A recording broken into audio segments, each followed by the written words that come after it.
La prière, tu la prends au sérieux. L'offrande, tu la prends au sérieux. Le jeûne, tu le prends au sérieux. Quand ce que tu demandes te coûte vraiment cher. Mais j'ai envie de te dire, si tu veux quelque chose qui te semble inaccessible, fais ce qui te semble inaccessible. Tu veux quelque chose qui relève de l'impossible, pose des actes impossibles. Les mêmes causes produisent les mêmes effets. Les mêmes calculs donnent les mêmes résultats. Tu veux un nouveau résultat, change ton calcul. Change ta manière de donner, change ta manière de prier. Arrête de dire non, j'ai prié pendant 2 minutes, donc j'ai sommeil, j'aimerais dormir. Ce n'est pas un sacrifice, ce n'est pas un prix. Parce que tu pries dans la zone de confort. Le prix commence lorsque tu es dans une zone d'inconfort. C'est là que le sacrifice commence. Sinon, tu as prié de 18h à 21h. Quand tu as eu sommeil, tu allais dormir. Cette prière n'est pas sacrificielle. Elle se fait dans l'heure de ton confort. Mais on dit, à minuit, tes paupières descendent comme ça. Là maintenant, si tu pries, c'est un sacrifice. Qui comprend de quoi je parle? On te dit toi-même où tu es là, tu as juste 100 000. Donner 200 000 à Dieu, ça c'est un sacrifice. Tu dois donner les 100 000 à Dieu, c'est un sacrifice. Les gars,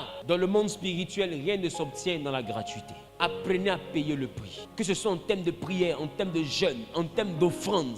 Les gens sont les plus disent, je veux la grâce de Salomon. La prospérité de Salomon se déclenche que par l'offrande. Dieu s'invite dans le rêve d'un homme. Mais de quel homme? Un homme qui construit un temple qui n'avait jamais existé. Qui met de l'or, même sur les poteaux. Les poteaux, là, Salomon a mis de l'or. Les ustensiles, tout était en or, même les cuillères. Et puis, le jour où Salomon décide de faire l'inauguration du temple, il offre 1000 bœufs, 1000 béliers. Tout ce qu'il a offert, il a offert 1000.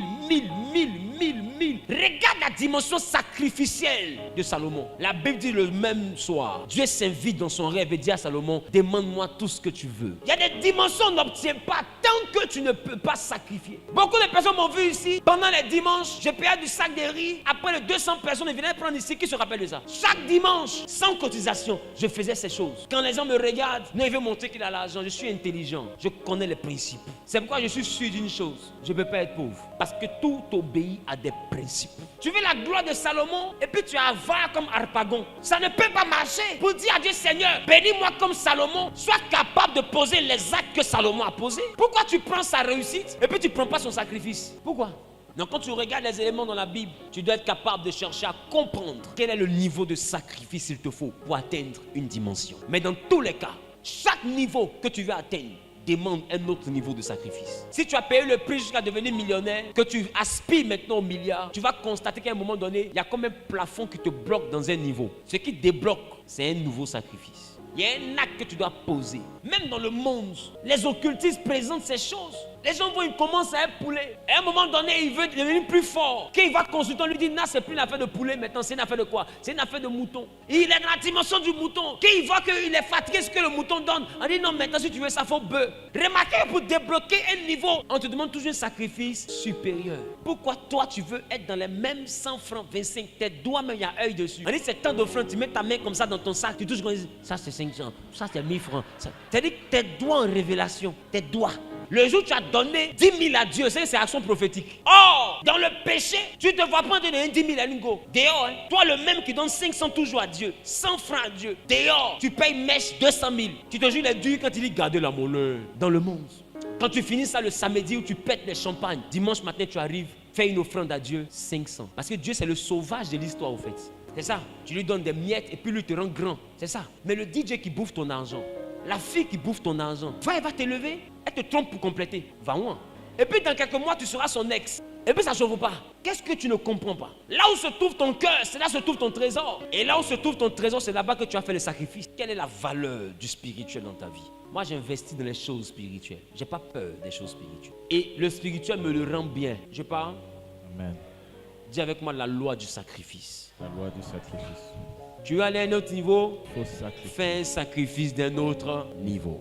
Arrête de prier 30 minutes. Arrête de prier quand il est 18h. Prie quand il est 1h du matin. Sacrifie une partie de ton sommeil. Sacrifie tes repas préférés. Sacrifie tes lundis. Prends un lundi chaque semaine. Ou bien un lundi et mardi. Tu mets ça à part pour le Seigneur. Sacrifie. Fais un jeûne. Même un jeûne. Tout ça c'est le sacrifice. Fais un jeûne. Même un jeûne. Jeûne. C'est que tu es là, tu es comme ça, tu es comme ça, tu es comme ça, mais tu dis c'est le sacrifice, ça c'est mon offrande, Seigneur. Seigneur, tant que je peux encore élever, ciseaux, Seigneur, c'était chaud, mais Seigneur, ciseaux. Je n'appelle pas la Gaule aujourd'hui, je ne l'appelle pas. C'est mon sacrifice. C'est ce qui te coûte cher, il faut sacrifier. Mais toi, tu es en train de tirer dans tous ou Abidjan. Et Dieu doit te bénir pendant que toi tu es à l'aise. On se prive de quelque chose qu'on aime pour que Dieu nous donne quelque chose qu'on aime. Dieu a demandé à Abraham de se priver d'un enfant qu'il aimait parce qu'il voulait lui donner une nation qu'il allait aussi aimer. Tu veux quelque chose que tu as aimé? Regarde dans ta vie. Qu'est-ce que tu aimes? C'est là que ton sacrifice aura de la valeur. Qu'est-ce que tu aimes? Et tu as gardé ce que tu aimes là, ça t'a apporté quoi? Tu aimes dormir? Toi, ton sacrifice, ça doit être un peu de sommeil. Tu aimes manger? Ton sacrifice, ça doit être La nourriture. Tu aimes l'argent, tu aspires à devenir très riche, ton sacrifice, ça sera l'argent. C'est ce que tu aimes, là, il faut sacrifier. Yes. D'autres s'en vont et puis elle leur dit, ton enfant que tu aimes, c'est ça on veut. Ta maman, c'est ça on veut. Telle personne, c'est ça on veut. Tu remarques, c'est toujours ce que tu aimes. Le sacrifice est dans ce que tu aimes. C'est pourquoi Dieu a tant aimé le monde qu'il a donné son fils unique. Ça veut dire que c'est ce fils-là qu'il aimait le plus. Abraham aussi avait 2 fils, Ismaël et Isaac.